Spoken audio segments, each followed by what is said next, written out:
Pour Laetitia, parfait. D'accord. Moi, je vais enregistrer sur le cloud. Voilà. Comme ça, au moins, on aura une double sécurité. OK. Aujourd'hui, pour notre message de dimanche, le Seigneur encore m'a vraiment parlé. C'était un moment très, très, très, très puissant pour nous. Et je crois que ce message-là est important pour l'Église, pour le corps de Christ en général. Il m'a parlé sur la délivrance de l'esprit de mensonge. OK? Si vous vous rappelez bien, dimanche passé, nous avons parlé de la délivrance de l'esprit du monde. Là, le Seigneur veut nous parler de la délivrance de l'esprit du mensonge. OK? On va prendre nos Bibles dans le livre d'Apocalypse, chapitre 21, verset 8. Apocalypse 21, 8.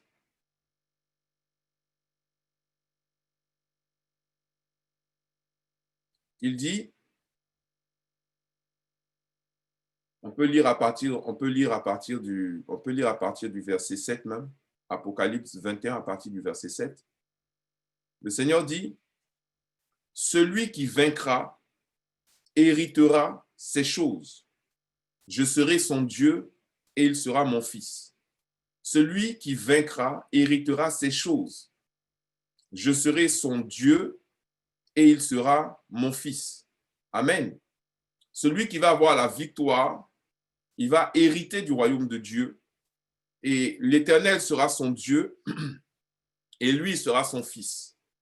Mais, et il est très clair, mais pour les lâches, les incrédules, les abominables, les meurtriers, les impudiques, les enchanteurs, les idolâtres et tous les menteurs, leur part sera dans les temps de feu et de soufre, ce qui est la seconde mort. Amen. Donc, il est très clair et il donne une liste très claire. Apocalypse 21, verset 8. Il donne une liste très claire des péchés ou des déviances ou des abominations qui vont empêcher les frères et les sœurs, les gens, de pouvoir entrer dans son royaume. Il dit, mais pour les lâches, donc la lâcheté qui est la peur, la lâcheté, les gens qui sont lâches, ils ne rentreront pas dans le royaume de Dieu. Les incrédules, c'est-à-dire les gens qui manquent de foi, ils n'entreront pas dans le royaume de Dieu.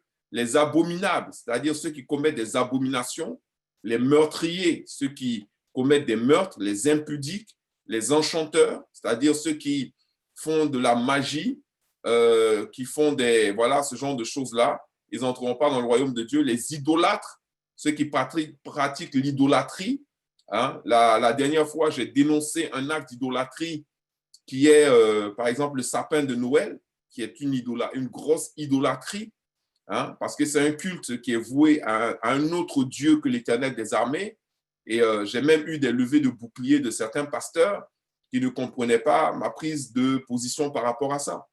Ils trouvent tout à fait normal d'aller acheter un arbre, de venir mettre ça dans leur salon à la place d'honneur, de mettre des guirlandes, de mettre des boules, de mettre des ornements, ensuite de mentir à leurs enfants que le Père Noël va passer, d'aller acheter des cadeaux, de les décorer, de les mettre au pied du sapin. Et ils trouvent normal de venir se prosterner devant ce sapin-là pour récupérer les cadeaux et faire entrer donc dans leur maison le mensonge, un Dieu étranger, hein, parce que comme je l'ai fait remarquer dans Jérémie ainsi que dans Ésaïe, ce culte avec le sapin qui est en fait la commémoration, c'est une fête, hein, c'est la fête de la naissance du Dieu Soleil. C'était pratiqué des milliers d'années avant Jésus-Christ et ils vont continuer de le pratiquer. Bon, je pourrais dire des centaines, hein, parce que le sapin étant bien entendu l'arbre qui reste vert pendant l'hiver, le seul arbre qui reste vert pendant l'hiver, donc, et le 25 décembre étant le jour le plus court de l'année, lorsqu'on va prendre cet arbre-là, on prend cet arbre-là pour pouvoir célébrer la naissance du Dieu Soleil. On n'est pas en train de célébrer la naissance de Jésus. D'ailleurs, lorsqu'on lit la Bible, à aucun moment Jésus n'a célébré aucune fête, aucune Noël ou quoi que ce soit, et à aucun moment il n'a demandé à ses disciples de décorer un sapin et de le mettre dans leur maison. Voilà, donc c'est un acte idolâtre et à partir du moment où il y a un détournement de l'adoration de Dieu vers l'adoration de quelque chose d'autre, c'est de l'idolâtrie. Il ça, il n'y a rien à faire. C'est de l'idolâtrie. Vous pouvez chercher toutes les excuses que vous voulez pour pouvoir le faire. C'est un acte idolâtre. Vous, en fait, en le faisant, on se soumet à l'esprit du monde, on se soumet à la manière dont le monde fonctionne. Et comme le monde est idolâtre, le monde aime idolâtrer les gens, le monde aime idolâtrer les choses, donc on est toujours poussé à pratiquer de l'idolâtrie. Donc, il le dit très clairement, les impudiques, les enchanteurs, les idolâtres, et surtout, et ce qui nous intéresse aujourd'hui, il dit, et tous les menteurs, leur part sera dans les temps ardents de feu et de soufre, ce qui est la seconde mort. Donc, il place le mensonge comme étant un péché très, très grave, très dangereux. De toutes les façons, tous les péchés sont dangereux, mais on a tendance des fois, nous, à sous-estimer la capacité du mensonge, à sous-estimer ce que le mensonge, les dangers du mensonge et à sous-estimer ce que les mensonges peuvent provoquer et peuvent produire comme dégâts dans la vie, dans notre vie, dans la vie des frères et des sœurs, dans la vie de la communauté, dans la vie des autres. Hein? Et Dieu, lui, voit le mensonge comme étant une abomination. C'est terrible parce que le mensonge est un péché qui est très grave, très, très, très, très, très grave. Hein? Leur part, il dit, et tous les menteurs, leur part sera dans les temps ardents de feu. Il n'a pas dit tous les gros menteurs, il n'a pas dit tous les grands menteurs, parce qu'il y a des gens qui pensent qu'il y a des petits mensonges et les grands mensonges. Donc, les grands mensonges, c'est grave, mais les petits mensonges, c'est pas bien grave. Mais il dit que tous les mensonges sont logés à la même enseigne. Et ce n'est pas seulement les grands menteurs ou les grands mensonges qui vont être condamnés, il dit tous les menteurs. Petits, grands, moyens, mensonges, tous les menteurs seront jetés dans les temps ardents de feu. Bon, la question que je me pose, c'est est-ce que sérieusement, on peut penser, on peut croire que Dieu va laisser rentrer un menteur, aussi petit menteur soit-il, dans le royaume de Dieu? C'est-à-dire, on sera dans le royaume de Dieu ensemble, entre frères et sœurs, entre personnes qui auront vaincu le monde, vaincu l'antéchrist, vaincu la tribulation, vaincu la grande tribulation, qui auront vaincu toutes les déviances de notre âme, qui nous seront reprogrammés, qui auront été remplis du Saint-Esprit, remplis de l'amour de Dieu, et on va tous être dans un endroit où Dieu veut être avec nous pour passer l'éternité, et on va laisser rentrer un petit menteur, un gars qui dit que des petits mensonges. Ce n'est pas possible. Dans la pensée de Dieu, il dit, mes pensées ne sont pas vos pensées, mes voix ne sont pas vos voix. Où on est du blé, où on est de l'ivraie, où on est une brebis, où on est un bouc. Mais une brebis qui fait des petits mensonges, c'est un bouc. Voilà. Donc, nous, on est appelés à être véritablement transformés. Et Jésus n'était pas un menteur. Et Jésus ne mentait pas et Jésus n'a jamais menti. Vous savez, lorsqu'on parle de délivrance, il y a une chose, c'est que les gens, ils veulent être délivrés de certains esprits seulement. Ils veulent être délivrés de certains esprits seulement. Ils veulent être délivrés des esprits qui rendent leur vie inconfortable. Hein? S'il y a un esprit de célibat, ils veulent en être délivrés. S'il y a un esprit de pauvreté, ils veulent en être délivrés. S'il y a un esprit de lourdeur, ils veulent en être délivrés. S'il y a un esprit de je ne sais pas quoi, ils veulent en être délivrés. Donc, ils veulent des délivrances, mais d'esprits qui sont bien ciblés. Et vous allez vous rendre compte que la plupart de ces esprits-là, esprit d'infirmité, esprit de surdité, esprit de ceci, de cela, c'est des esprits qui rendent notre vie ou qui rendent leur vie inconfortable. À partir du moment où ça provoque un inconfort, où ça nous met mal à l'aise, où ça nous fatigue, ou ce genre de choses, oui, on veut en être délivré. Mais ils oublient et ils ne veulent pas forcément être délivrés des esprits qui coupent notre relation avec Dieu, des esprits qui nous éloignent de Dieu, des esprits qui nous contrôlent dangereusement et des esprits qui sont capables de nous entraîner véritablement dans la perdition, dans les temps de feu. Et nous avons parlé d'un premier esprit de ce type-là, qui est l'esprit du monde. Et aujourd'hui, nous allons parler aussi de ce qu'on appelle l'esprit de mensonge. Parce que l'esprit de mensonge va nous éloigner de Dieu. L'esprit de mensonge va nous couper de Dieu. L'esprit du monde va nous couper de Dieu. Peut-être que quand tu as l'esprit du monde, tu n'es pas inconfortable. Au contraire, tu es bien dans le monde, tu aimes le monde, tu aimes la mondanité, tu aimes les soirées, tu aimes les sorties, tu aimes les bars, tu aimes les restaurants, tu aimes la bonne nourriture, tu aimes les grands restaurants, tu aimes la fiesta, tu aimes être celui dont on met le nom en premier lorsque les païens font la liste de leurs invités pour leur fête. Tu aimes que le monde se reconnaisse en toi ou te reconnaisse, ou ce genre de choses, ça ne te rend pas inconfortable. Donc, tu ne vas pas forcément vouloir être délivré de l'esprit du monde parce que tu ne vois pas l'esprit du monde comme étant un problème. Ou le menteur, il ne voit pas l'esprit du mensonge comme étant un problème. Pour lui, ça lui permet de se tirer d'un mauvais pas, ça lui permet de manipuler quelqu'un, ça lui permet de faire des intrigues. Donc, il ne voit pas forcément l'esprit du mensonge comme étant un problème. Donc, on doit aborder la question de la délivrance avec un autre point de vue. Et le point de vue de la question de la délivrance ne doit pas être le point de vue de notre confort ou de notre inconfort. Ça doit être quel est le point de vue de Dieu. Et c'est pour ça que Apocalypse 21 21:8 est un bon guide pour savoir qu'est-ce qui est péché, qu'est-ce qui n'est pas péché. Parce que nous, on a tendance à créer nous-mêmes notre propre liste de péchés en fonction des choses qui nous concernent, en fonction des choses que des fois on a érigées ou établies comme idoles dans notre vie. Alors que Dieu est très clair sur ce qui va nous empêcher d'entrer dans son royaume et qui peut nous empêcher de prendre part à la résurrection, de prendre part à l'enlèvement et d'être pleinement intégré à son royaume. Et l'esprit du mensonge, on va le voir dans 2 Thessaloniciens. 2 Thessaloniciens, chapitre 2.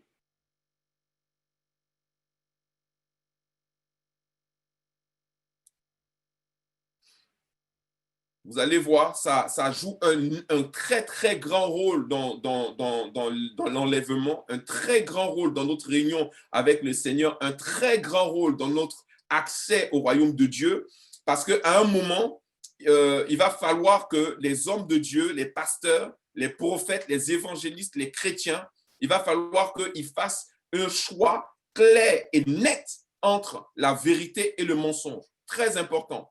Parce que nous sommes en train d'entrer dans une période dangereuse, que ceux qui, par exemple, savent que telle chose constitue un danger et que ça peut détruire la vie de quelqu'un, ou que ça peut détruire sa spiritualité, ou que ça peut, machin, et qui dit autre chose que ce que Dieu dit, qui dit autre chose que la vérité, celui-là, il aura pris fait et cause pour le royaume du diable, et en aucun cas, il ne pourra revenir en arrière.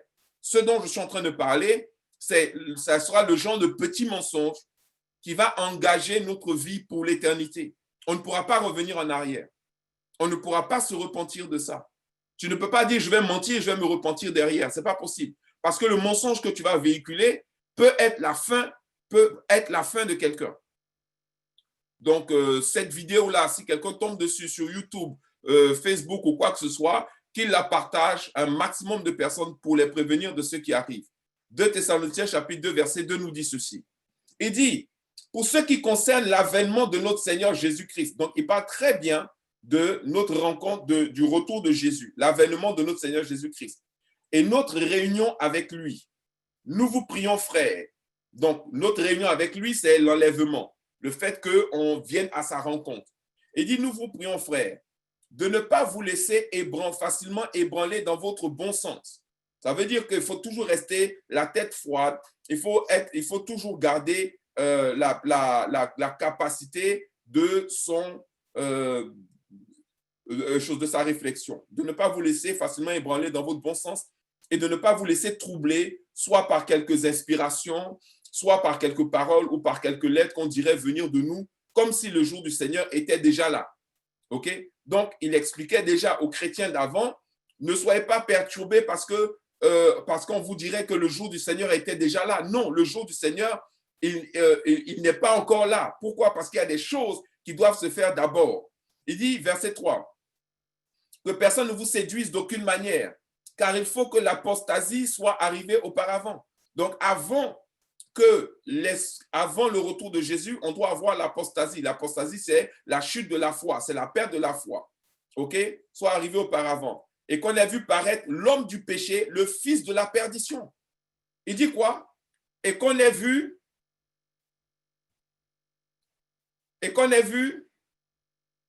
paraître. Amen. Oui ou non? Et qu'on ait vu paraître. Ça veut dire quoi? Ça veut dire qu'on doit le voir paraître avant l'avènement de Jésus-Christ. Qu'on ait vu paraître l'homme du péché, le fils de la perdition. Donc, on parle très bien de l'antéchrist. Il est l'homme du péché, il est le fils de la perdition. Il faut qu'on l'ait vu paraître. Ça veut dire qu'on doit le voir de nos yeux apparaître et se manifester sur la terre. Donc, aucun chrétien ne sera enlevé à la rencontre de Jésus avant qu'on ait vu paraître le fils, l'homme du péché et le fils de la perdition. C'est ça qui est la vérité. C'est ce qui est la vérité. Tout pasteur, tout homme de Dieu, tout prophète, toute personne qui enseigne l'évangile et qui vous fait croire et qui veut vous faire croire que l'Église sera enlevée avant la tribulation, avant que l'Antéchrist ne soit là et qu'il persécute les chrétiens, c'est un menteur et donc par conséquent, il a déjà fait son choix. À moins que, avant que l'Antéchrist ne vienne, il commence à préparer son Église parce que je peux vous le garantir, il n'y a aucun chrétien qui va être enlevé avant que l'Antéchrist ne se manifeste. Voilà la vérité. Or, les gens n'aiment pas entendre la vérité. Ils ont envie qu'on les caresse dans le sens du poil et qu'on leur fasse croire à des farfadelles, à des contes de fées, à des histoires à dormir debout. L'évangile que nous prêchons n'est pas un conte de fées. L'évangile que nous prêchons n'est pas une histoire à dormir debout. Jésus l'a très bien dit. Et il va encore continuer en étant clair par rapport à la personne. Il dit, verset 4, l'adversaire qui s'élève au-dessus de tout ce qu'on appelle Dieu ou de ce qu'on adore. Il va s'élever au-dessus de tout ce qu'on appelle Dieu et de tout ce qu'on adore parce qu'il va vouloir que les gens l'adorent jusqu'à s'asseoir dans le temple de Dieu, se proclamant lui-même Dieu. Ne vous souvenez-vous pas que je vous disais ces choses lorsque j'étais encore chez vous? Il dit, et maintenant, vous savez ce qui le retient afin qu'il ne paraisse qu'en son temps, car le mystère de l'iniquité agit déjà. Il faut seulement que celui qui le retient encore ait disparu. Et vous voyez, voilà le seul verset que ceux qui disent que l'enlèvement aura lieu avant l'avènement de l'Antéchrist utilisent. Ils disent que celui qui retient l'Antéchrist, c'est le Saint-Esprit. Et il faut que le Saint-Esprit ait disparu avant que l'Antéchrist puisse se manifester. Comme le Saint-Esprit ne peut pas partir sans l'Église, donc si le Saint-Esprit part, l'Église part, et c'est pour ça que l'enlèvement aura lieu. Mais dans le même chapitre qui dit qu'on doit le voir, ils vont aller trouver un verset qui dit le contraire, mais c'est purement fou. Parce que ce verset-là ne dit pas, et il faut que celui en parlant du Saint-Esprit qui le retienne encore ait disparu. Parce que si c'était le Saint-Esprit qui retenait l'Antéchrist, ça se serait su. Est-ce que dans les églises, est-ce que là où il y a le Saint-Esprit, les gens ne mentent pas? Est-ce que là où il y a le Saint-Esprit, les gens ne volent pas? Est-ce que là où il y a le Saint-Esprit, les gens ne commettent pas de meurtre? Les gens ne blasphèment pas? Ou les gens où le diable ne se manifeste pas? Le Saint-Esprit est sur la terre, le diable est sur la terre. Donc, ce n'est pas le Saint-Esprit qui empêche l'Antéchrist de se manifester. Si c'était le Saint-Esprit, ils allaient écrire qu'il faut que le Saint-Esprit ait disparu ou il faut que l'Église ait disparu. Mais on ne parle ni d'Église ni du Saint-Esprit. On parle tout simplement de quelqu'un que Dieu a mis là pour empêcher que l'Antéchrist ne se manifeste avant son temps. Il dit au verset 8 que quand celui-là aura disparu, et alors, au verset 8, et alors paraîtra l'impie, que le Seigneur Jésus détruira par le souffle de sa bouche et qu'il anéantira par l'éclat de son avènement. Ça veut dire quoi? Que la fin du règne de l'Antéchrist ne sera accomplie que par l'avènement de Jésus. Donc, c'est la venue de Jésus qui va mettre fin au règne de l'Antéchrist. Le retour de Jésus qui va mettre fin au règne de l'Antéchrist. Ça aussi, nous devons le savoir. personne ne pourra le faire. Moi, j'ai vu des gens qui discutaient, qui ont dit, oui, la Bible a dit si, ils ont parlé de l'antéchrist, ils disent ils vont couper sa tête. Aucun homme n'a la possibilité de couper la tête de l'antéchrist. Que c'est la seule chose qui va couper la tête de l'antéchrist et qui va anéantir, bloquer anéantir son royaume, c'est l'éclat de l'avènement de Jésus. OK? Maintenant, regardez ce que la Bible dit. Verset 9.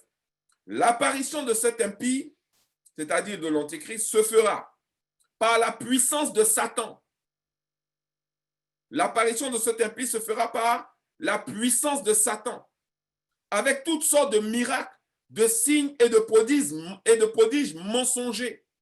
Ça veut dire quoi? On va entrer dans l'ère du mensonge. On va entrer dans le festival du mensonge. Il va utiliser toute la puissance de Satan et ils vont accomplir des miracles, des signes et des prodiges mensongers.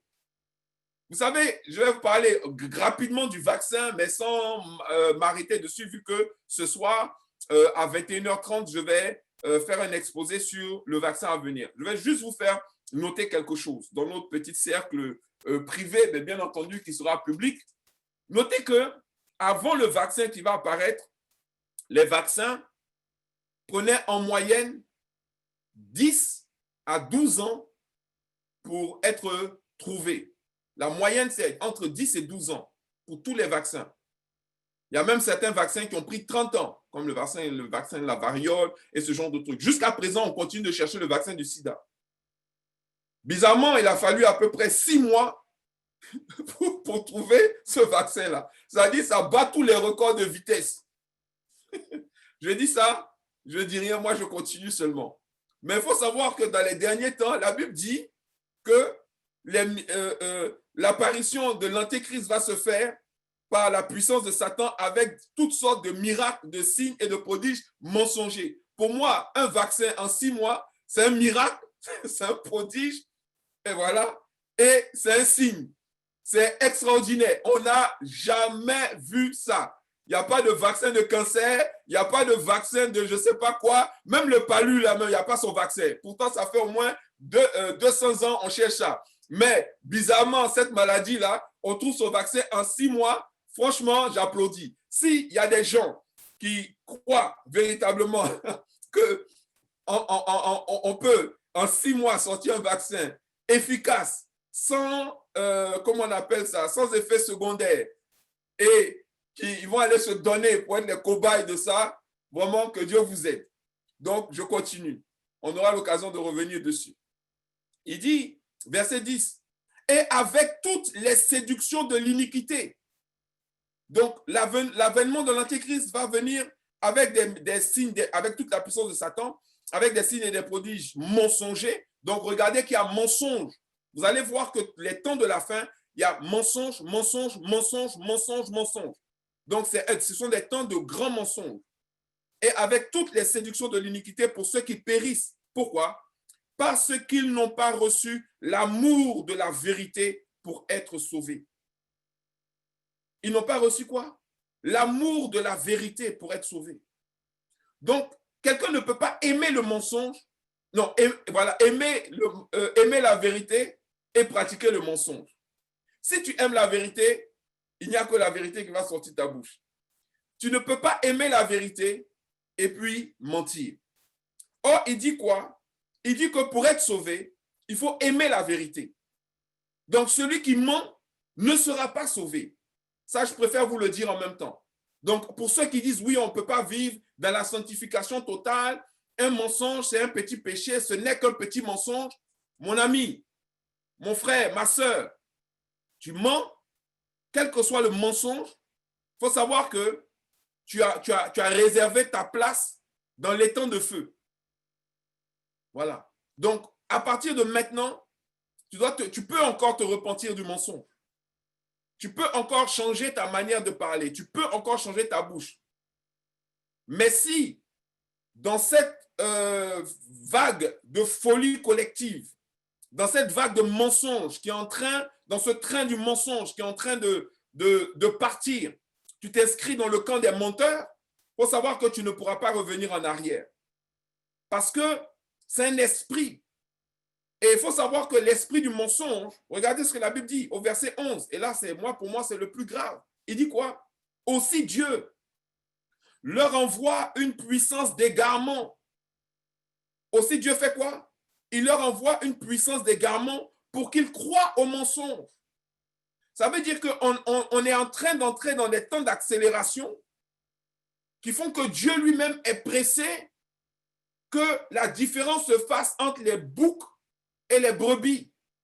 Pour que la différence se fasse entre ceux qui aiment la vérité et ceux qui aiment le mensonge. Donc Dieu envoie une puissance qui s'appelle la puissance d'égarement. Il dit puissance d'égarement, va et fait de telle sorte que tous ceux qui n'aiment pas la vérité croient au mensonge. Aussi, Dieu leur envoie une puissance d'égarement, je ne sais pas, je crois que c'est dans votre Bible, vous devez vérifier. Aussi, Dieu leur envoie une puissance d'égarement pour qu'ils croient au mensonge, afin que tous ceux qui n'ont pas cru à la vérité, mais qui ont pris plaisir à l'injustice, soient condamnés. Donc, c'est une force d'accélération qui va délimiter très rapidement la vérité du mensonge. La vérité du mensonge, la vérité du mensonge.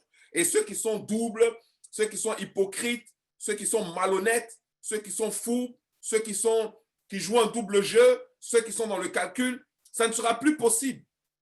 Les gens doivent être vrais, ils doivent être ce qu'ils sont, ce qu'ils veulent vraiment. On n'a plus le temps les temps de la fin sont pas des temps où on joue la comédie, c'est des temps d'accélération, c'est des temps de séparation.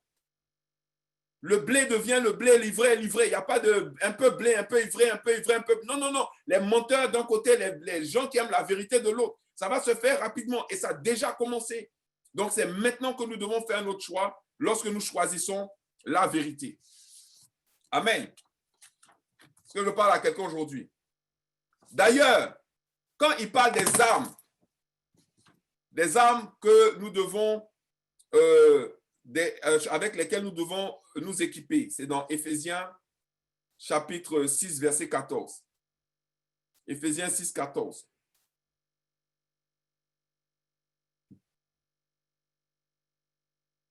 Il dit, tenez donc ferme. Amen.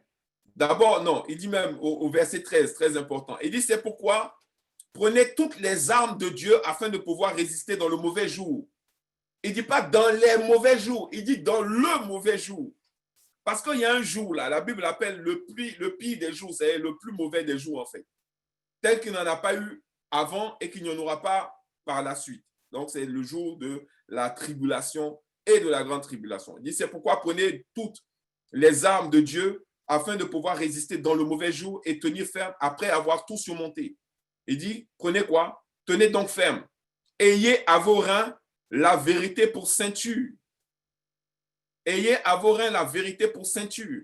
Ça veut dire qu'on doit porter la ceinture de la vérité dans le monde spirituel, dans l'arsenal du croyant, du chrétien, c'est comme une ceinture. Donc, pour tous ceux qui ont déjà un jour porté un pantalon large, sans ceinture, pour sortir, je crois qu'ils doivent comprendre un peu de quoi il s'agit.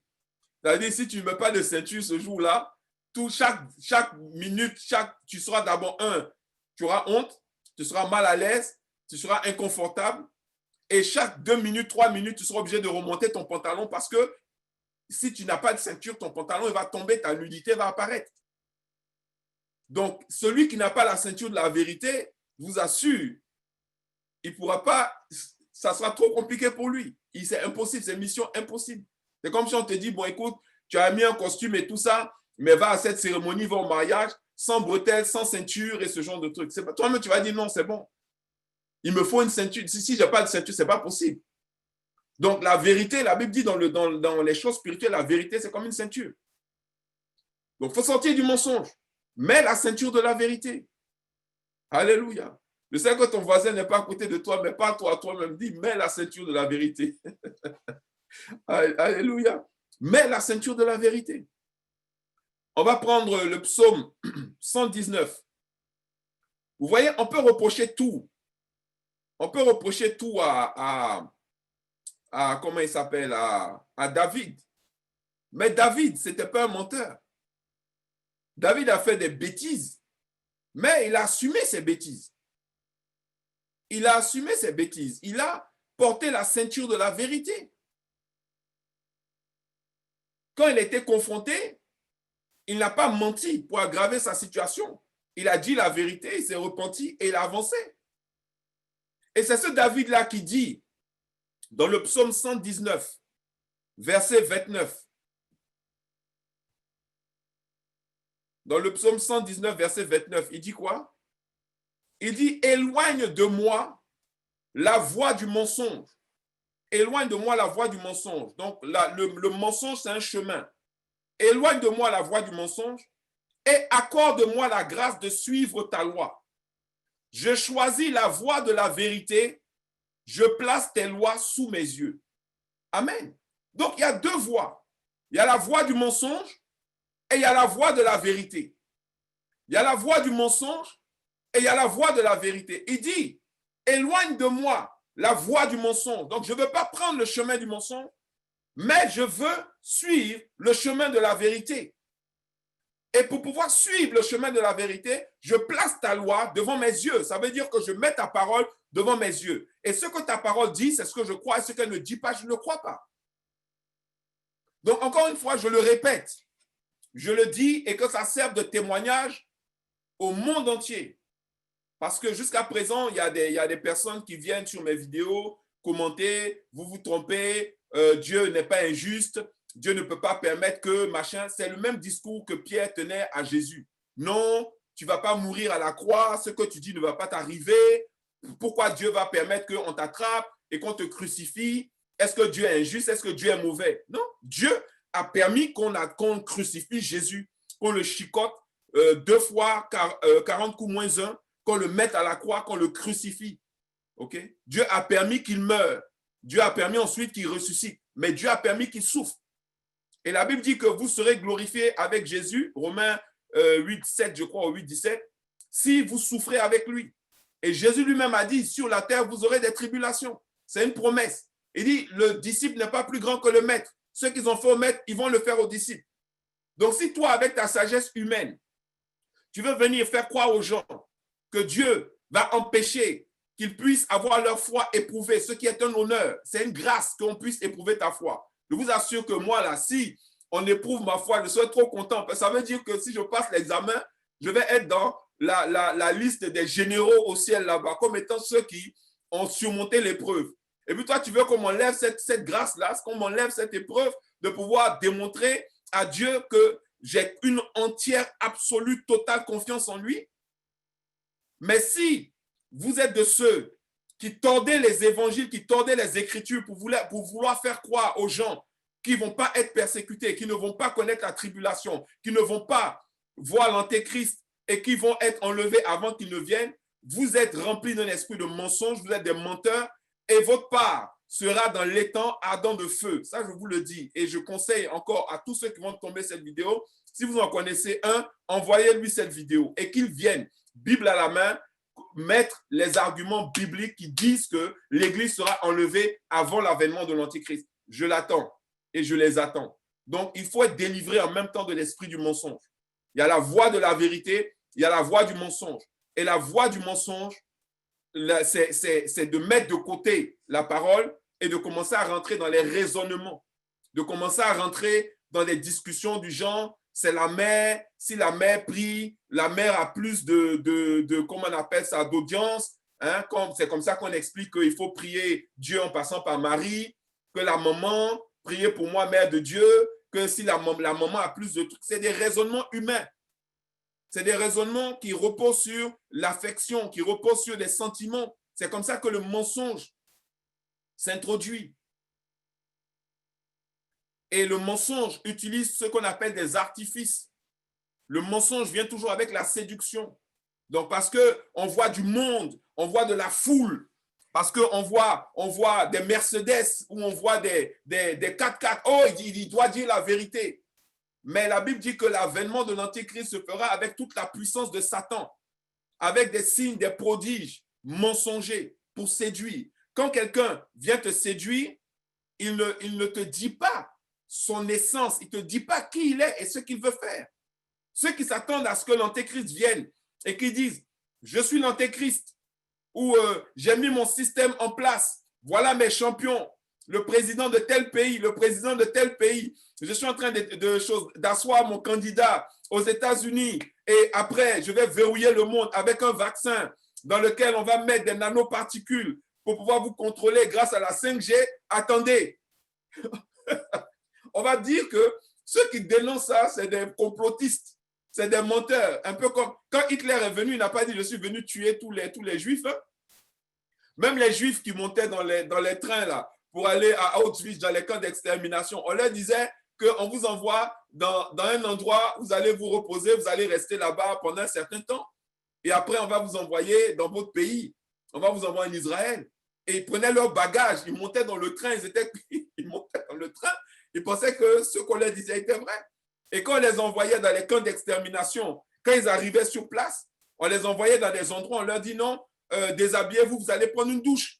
Et on leur donnait des rasoirs pour se raser. Donc même avec les rasoirs, ils pouvaient se battre.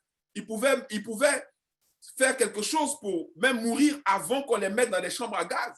Et après, on leur disait coupez vos ongles et tout. Et on leur disait allez dans cette chambre-là, vous allez vous laver. Et puis après, on va vous donner des vêtements, des nouveaux vêtements et tout. Et vous allez entrer dans le camp pour aller vous reposer. Donc, ils partaient volontairement dans les chambres à gaz. Et ils étaient tous arrêtés là. Et ils attendaient que les promesses qu'on leur donne, ce chose se fasse. Et à un moment, ils voyaient, ils sentaient le gaz descendre. Ils commençaient à étouffer. Ils commençaient à tousser. Mais c'était déjà trop tard. Quand on laissait passer le gaz 5-10 minutes là, après, on ramassait les corps, on partait jeter. Et on disait aux autres qui étaient juste à côté, la même chose. Venez, on va vous laver. Donc, ceux qui pensent qu'ils peuvent, au jour d'aujourd'hui, mettre leur croyance et mettre leur foi dans des gens, ils ne vont jamais vous dire la vérité. C'est l'esprit du mensonge qui va se propager. On va, oh non, c'est une maladie terrible qui fait des morts, ça détruit la vie des gens, ça tue les gens. Le cancer fait 2 fois plus de morts que ça. Mais on n'en entend pas parler. Le palu fait plus de morts que ça. La faim fait plus de morts que ça. Or, pour régler le problème de la faim, on n'a pas besoin de vaccin. On a juste besoin de nourriture. Mais il y a des pays qui jettent la nourriture. Alors qu'il y a d'autres pays où les enfants meurent parce qu'ils n'ont même pas un biscuit pour manger chaque jour. Donc, comprenez qu'on est dans un monde qui est fou et qui est soumis à la domination et à la dictature de celui qu'on appelle le père du mensonge. Jean chapitre 8, verset 44. Jean 8.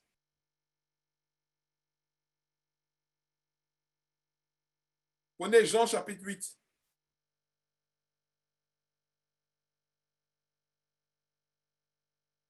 On a presque fini. Qu'est-ce qu'il dit? Jean chapitre 8. Il dit quoi?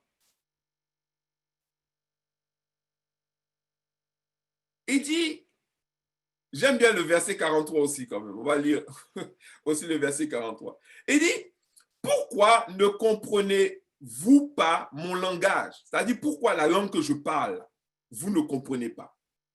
OK. Parce qu'il y a des gens, ils ne comprennent pas le langage de la vérité, ils ne le comprennent pas. Ils vont dans d'autres trucs. Pourquoi ne comprenez-vous pas mon langage? Il dit, parce que vous ne pouvez écouter ma parole. Il y a des gens qui peuvent écouter la parole de Christ et il y a des gens qui ne peuvent pas écouter sa parole. Il y a des gens qui peuvent entendre la vérité et il y a des gens qui ne peuvent pas l'entendre. Il dit, parce que vous ne pouvez écouter ma parole. Pour vous, c'est impossible d'écouter ma parole, d'écouter la parole de Jésus. Pourquoi? Parce que, il dit quoi au verset 44? Vous avez pour père le diable. Votre papa, là, c'est le diable. Et vous voulez accomplir, vous avez pour père le diable, et vous voulez accomplir les désirs de votre père. Vous voulez accomplir les désirs de votre père. Il a été meurtrier dès le commencement, et il ne se tient pas dans la vérité, parce qu'il n'y a pas de vérité en lui. Lorsqu'il profère le mensonge, il parle de son propre fond, car il est menteur et le père du mensonge. Et moi, parce que je dis la vérité, vous ne me croyez pas. Voilà ce que Jésus lui-même dit que les gens ne le croyaient pas. Donc, si vous ne me croyez pas, ce n'est pas un problème. C'est pas un problème. Parce que même Dieu même, il y a des gens, les gens ne le croient pas. Quand Dieu a parlé à Caïn, Caïn ne le croyait pas. Vous voyez, ils ont préféré écouter le mensonge. Quand Satan a menti à Ève, parce que Satan, le serpent, c'est un menteur, c'est l'instrument du diable. Tout menteur est l'instrument du diable. Tout menteur est le fils de Satan et l'instrument du diable. Tout menteur est le fils de Satan et l'instrument du diable. À partir du moment où tu prêtes ta bouche à Satan pour mentir, tu fais une alliance avec lui. C'est pour ça que Dieu a maudit le serpent. Il dit parce que tu as laissé le diable t'utiliser. Donc Dieu a dit à l'homme, si vous mangez le fruit de ce arbre, vous allez mourir. Le serpent a dit non, ce n'est pas vrai, vous n'allez pas mourir, mais Dieu sait que vous allez devenir comme lui. Donc il a menti, c'est le premier mensonge. Vous voyez? Et sur la terre, si vous regardez les frères, donc les descendants comment il s'appelle? Les descendants de Adam et Ève, il y en a deux. Il y a Abel et il y a Caïn. Est-ce que vous me suivez? Abel, lui s'est tenu dans la vérité. Et la manière dont il a mené sa vie et sa relation avec Dieu, c'était extraordinaire. Mais qui a tué l'autre? Caïn. Caïn a tué Abel, oui ou non? Mais la Bible dit que le sang d'Abel part toujours. Donc, les enfants du diable ont toujours cherché à tuer les enfants de Dieu.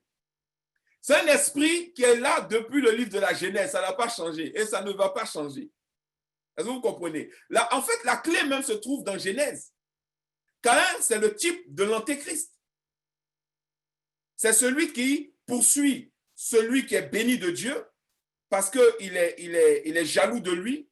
Mais comme il n'est pas prêt à opérer des changements dans sa vie pour pouvoir bénéficier de la même grâce, il préfère tuer l'autre. Est-ce que vous me suivez? Voilà l'antéchrist, l'esprit de l'antéchrist, c'est depuis Caïn. Et la Bible dit, et il le dit très clairement, il dit,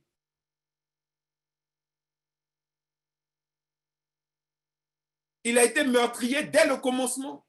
Il a été meurtrier dès le commencement. Qui a été meurtrier dès le commencement? C'est Caïn qui a commis le premier meurtre. Et il dit, le diable, là, hein, c'est un meurtrier. Ses désirs, là, c'est de tuer les enfants de Dieu. Donc, ne jouez pas avec ça. Si les gens vous disent, ah non, comment vous pouvez croire que des gens peuvent vouloir tuer? Oui, moi, je crois que des gens peuvent vouloir tuer des enfants de Dieu. Comme je crois qu'il y a des gens qui voulaient tuer les Juifs et ils le disaient, non, on ne va jamais les tuer. Non, ce n'est pas pour les tuer. Non, ce n'est pas pour les tuer. Vous savez à quel moment les gens se sont rendus compte qu'il y avait des camps d'extermination et qu'on tuait et qu'ils ont tué des millions de Juifs? Vous savez à quel moment? C'est quand les Américains sont entrés à Auschwitz. C'est là qu'ils ont découvert les fosses, qu'ils ont découvert qu'il y avait des usines pour tuer les gens. Mais jusqu'à ce que ce soit découvert avec des photos et des preuves à l'appui, il y a des gens qui disaient c'est faux, ça n'existe pas. Malheureusement, est-ce que vous savez que jusqu'aujourd'hui, il y a ce qu'on appelle les négationnistes, il y a encore des gens qui continuent de croire que ça n'a jamais existé et qu'il n'y a jamais eu de camp d'extermination. Est-ce que vous savez ça? Pour vous montrer la force du mensonge. Donc, le problème, c'est quoi? C'est que la Bible dit que celui qui se soumet à un esprit devient l'esclave de cet esprit. Donc, si vous êtes un menteur, le mensonge aura la force sur votre vie. Le mensonge va conditionner votre vie. Le mensonge va vous empêcher véritablement de pouvoir voir la vérité. Donc, c'est le moment de choisir entre le mensonge et la vérité. Parce que la vérité, ce n'est pas un concept. La vérité, ce n'est pas une chose. La vérité, c'est une personne. Et cette personne-là, c'est Jésus-Christ de Nazareth. Il a dit, je suis le chemin, je suis la vérité et je suis la vie. Nul n'ira au Père sans passer par moi. Ça veut dire que vous ne pouvez pas aller au Père sans passer par la vérité et Jésus-Christ est la vérité. Et il a dit, vous connaîtrez la vérité et la vérité vous rendra libre. C'est la vérité qui nous libère. Donc, on ne peut pas vivre en même temps dans le mensonge et dans la vérité. C'est pour ça que l'esprit de mensonge, c'est un esprit qui est dangereux. c'est un esprit c'est un esprit qui incarne le diable dans votre vie. Donc, si il y a des délivrances qui sont prioritaires dans la vie de chrétien, c'est la délivrance de l'esprit du monde, la délivrance de l'esprit de mensonge, avant la délivrance de l'esprit de bégaiement, la délivrance de l'esprit de célibat, la délivrance de l'esprit de je ne sais pas quoi. Il y a des choses, vous pouvez aller dans le royaume de Dieu célibataire. Est-ce que vous me suivez? Vous pouvez aller dans le royaume de Dieu célibataire. Voilà, mais vous ne pouvez pas aller dans le royaume de Dieu menteur. Je vais vous même dire quelque chose qui va vous choquer et qui va choquer le monde entier. Vous pouvez aller dans le royaume de Dieu divorcé. Voilà. Parce qu'il y a des gens, ils ont des problèmes avec ça. Même divorcé, là, tu peux aller dans le royaume de Dieu. OK? Mais si tu es menteur, tu ne peux pas aller dans le royaume de Dieu. Or, vous avez des gens, ils sont spécialistes du mensonge. Au lieu tout simplement d'opérer une séparation, ils sont spécialistes du mensonge. Quand vous prenez par exemple le crime qui a été commis par Daval dernièrement, tout le monde était étonné. On dit, ah, donc il y avait autant de problèmes dans ce couple-là, on ne savait pas. Ils se battaient tous les jours, ils ne s'entendaient pas. Ils voulaient faire, ils ne s'entendaient pas. C'était leur maison, c'était l'enfer. Mais aux yeux des gens, c'était le couple idéal. Ils étaient tellement aimants. Les gens n'ont même pas vu venir le crime. Même les propres parents de la fille, ils disent que mais il fallait divorcer en même temps. Si ça n'allait pas entre vous, au lieu de vous tuer, il fallait divorcer. Parce que nous, on ne savait pas qu'il y avait autant de problèmes. Oui, pourquoi? Parce que c'était des menteurs. Et le Jonathan Daval, là, c'était un menteur. Tellement menteur qu'après avoir tué sa femme, il a continué quand même de jouer le rôle du mari aimant, du mari éploré, de celui qui était inconsolable. Marcher, il était aux marches, il était à tous les trucs, parce que c'est un esprit de mensonge. Sa femme aussi, c'était une menteuse professionnelle.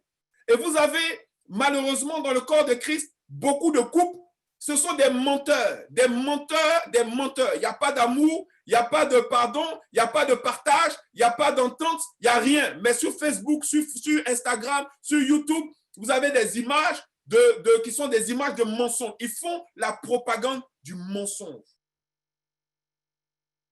Je sais que ce que je suis en train de dire, ça va choquer beaucoup de personnes. Mais Dieu, dans la liste des gens qui ne rentrent pas dans le royaume de Dieu et qui connaissent les temps de feu, il dit, c'est les menteurs. Il n'a pas dit les autres choses là dont j'ai parlé. Il n'a pas dit les divorcés. Il n'a pas dit les divorcés n'entreront pas dans le royaume de Dieu. Il n'a pas dit ça. Ça n'existe pas. Je mets au défi quiconque de me trouver ça dans la Bible. Et pourtant, comme on a érigé des idoles dans notre vie, des choses qui sont tellement plus importantes que tout, on dit non, ça, on ne peut pas toucher. Mon ami, laisse-moi te dire quelque chose. Comme la Bible, ce n'est pas la Bible qui le dit, comme les gens le disent, mieux vaut, si ton bras droit veut t'empêcher d'entrer dans le royaume de Dieu, mieux vaut couper ton bras droit, le jeter dans les temps de feu. OK? Et entrer dans le royaume de Dieu, manchot, que de ne pas y entrer. Et si ton œil, ton propre œil, veut t'empêcher d'entrer dans le royaume de Dieu, arrache-le, jette-le. Mieux vaut rentrer dans le royaume de Dieu bon que de ne pas y entrer. Donc, rien ne doit te permettre de justifier ton mensonge. Rien ne doit te permettre de justifier ton hypocrisie. Rien ne doit te permettre de justifier, comment on appelle ça, la duplicité ou le mensonge dans lequel tu te trouves. Ce que Dieu nous demande de faire, c'est de marcher dans la vérité. Amen. Donc, Satan, il est le père du mensonge. Vous avez pour père le diable et vous voulez accomplir les désirs de votre père. Il a été meurtrier dès le commencement. Donc, tous ceux qui mentent là, que vous voyez là, qui ont menti, qui mentent, d'autres ont menti à la télé. Oh non, comment on appelle ça? Fermer les frontières, ça ne va rien changer. Le virus, il ne s'arrête pas aux frontières. Ils ont ouvert les frontières pour que les Chinois puissent rentrer avec la maladie. Ils ont fait exprès. Moi, je dis c'est exprès. On ne peut pas être à ce niveau-là bête. Pourquoi on dit qu'il y a une région du monde où la maladie est en train de se répandre et puis des avions quittent cette ville-là pour venir dans votre pays et vous les laissez rentrer? Vous avez fait rentrer la maladie exprès. Ils sont venus, ils ont contaminé les gens. On dit non, les masques, ce n'est pas nécessaire. Le dépistage, ce n'est pas nécessaire. On est prêt à affronter la vague. Donc, c'était quoi? Des mensonges. Or, il dit quoi? Il dit, le père du mensonge est meurtrier dès le commencement. il agit, quand il commence à agir dans la pensée des gens, c'est pour le meurtre, c'est pour tuer. Donc, l'aboutissement du processus du mensonge, c'est la mort. Un mensonge peut tuer quelqu'un. Si tu dis à quelqu'un, regarde, prends ce médicament-là, ce médicament, ça va te faire du bien alors que c'est un poison, tu l'as tué. Donc, le mensonge, c'est un poison qui est dangereux.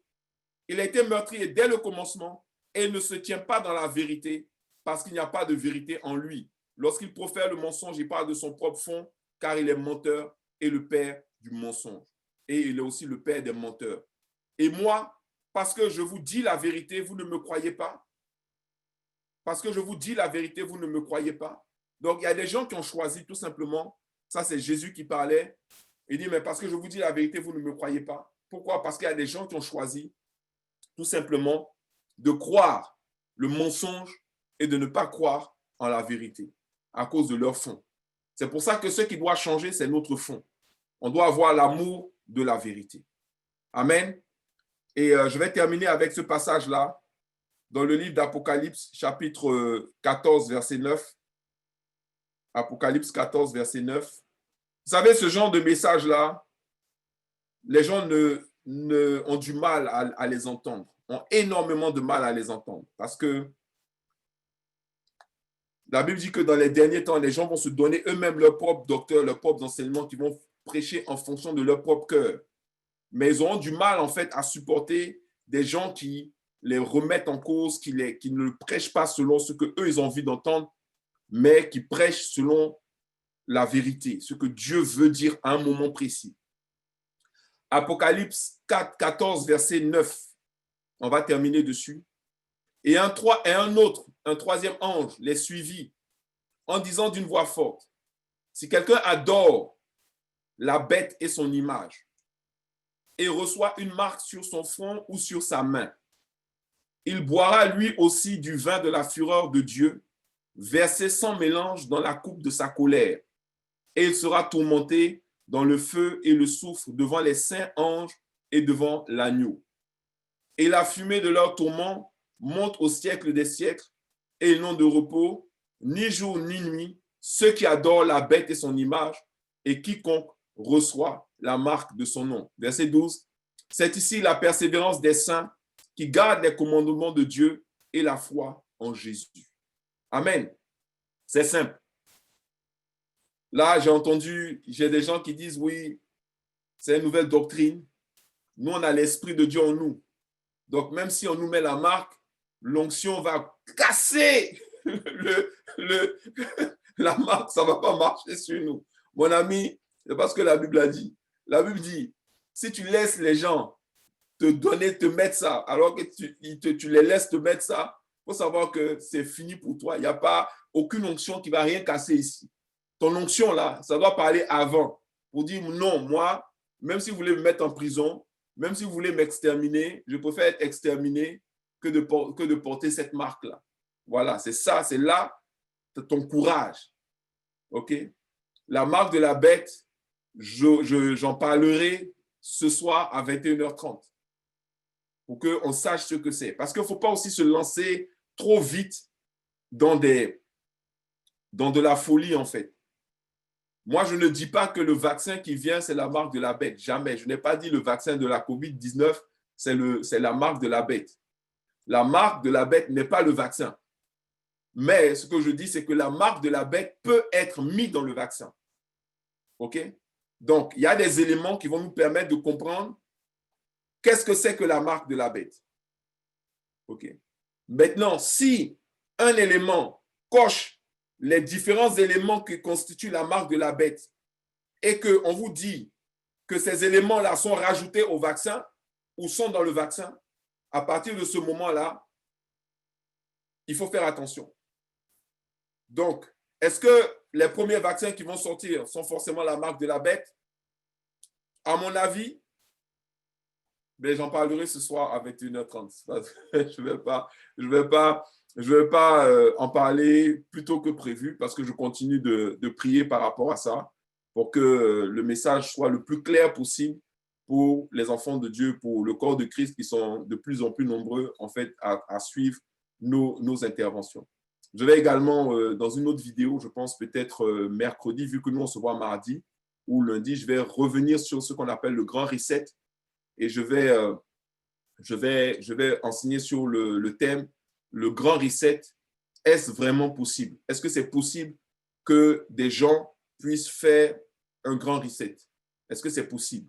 Je vais en parler aussi. Voilà. Que Dieu nous bénisse. Vous pouvez bien entendu comprendre qu'il faut élever le niveau, qu'il faut accélérer les choses. La connaissance augmente. La foi doit augmenter parallèlement. L'engagement dans la vérité doit augmenter.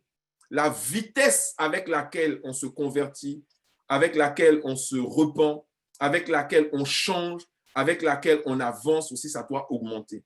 La Bible dit qu'il faut racheter le temps. La Bible dit que travaillons pendant qu'il fait encore jour, parce que la nuit vient où personne ne pourra travailler. Le genre de messages que je donne actuellement, qui sont enregistrés, qui sont diffusés sur YouTube, bientôt, ça sera censuré, ça sera coupé. Pour le moment, les gens peuvent encore l'entendre parce que Dieu permet que ça se fasse.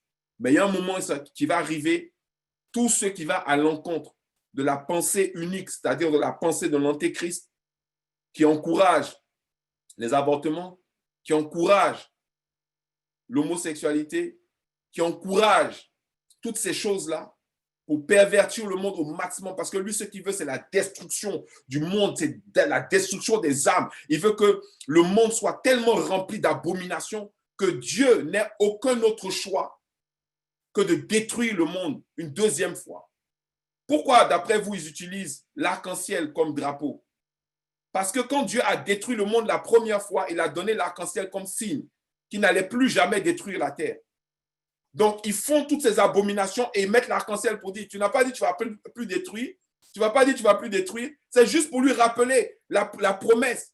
Or, Dieu dit, la première fois, la terre a été détruite par l'eau, par le déluge. Il dit, la deuxième fois, la terre sera détruite par le feu. Est-ce que vous me suivez? Donc, on est vraiment dans un truc qui est spirituel. On est vraiment dans un combat qui ne dit pas son nom, dans une guerre qui a déjà commencé. Sauf que nous sommes rentrés dans une période d'accélération. C'est pour ça que je veux plus perdre le temps avec des enseignements à 2 balles juste pour conforter le bien-être des gens. Aujourd'hui, ce n'est pas une question de bien-être, c'est une question de salut. Que Dieu nous bénisse. On va prier le Seigneur. Alléluia. On va prier le Seigneur. Éternel, mon Dieu, je bénis ton nom et je te rends grâce pour ce moment que tu nous as permis d'avoir dans ta présence. Je bénis ton nom pour tous ceux qui vont voir, écouter ce message et qui vont ouvrir leur Bible pour pouvoir aussi la lire et pour pouvoir recevoir la révélation et la vérité. Tu as dit dans ta parole, vous connaîtrez la vérité vous rendra libre. Permets-nous d'être libérés de l'esprit de mensonge au nom de Jésus. Que toute forme d'esprit de mensonge soit chassée de notre vie au nom de Jésus. Que le mensonge ne s'inscrit plus jamais dans nos relations, dans nos rapports, dans nos maisons, dans nos églises, dans nos affaires, dans notre travail, dans notre circonstances, dans notre relation avec nos frères et nos sœurs sur le plan spirituel. Que le mensonge soit éradiqué de notre vie, que nous ayons la capacité de discerner entre la vérité et le mensonge et que toute forme de mensonge ne puisse avoir d'encre dans nos cœurs et dans notre vie au nom de Jésus. Seigneur, nous bénissons ton nom parce que tu nous libères, parce que tu nous as franchis, parce que Seigneur, tu ne permettras pas que l'esprit d'égarement puisse prospérer dans notre vie. Que tout ce qui est esprit d'égarement soit chassé loin de notre vie au nom de Jésus. Nous refusons de nous y soumettre et nous déclarons comme David, nous choisissons la voie de la vérité et nous refusons la voie du mensonge.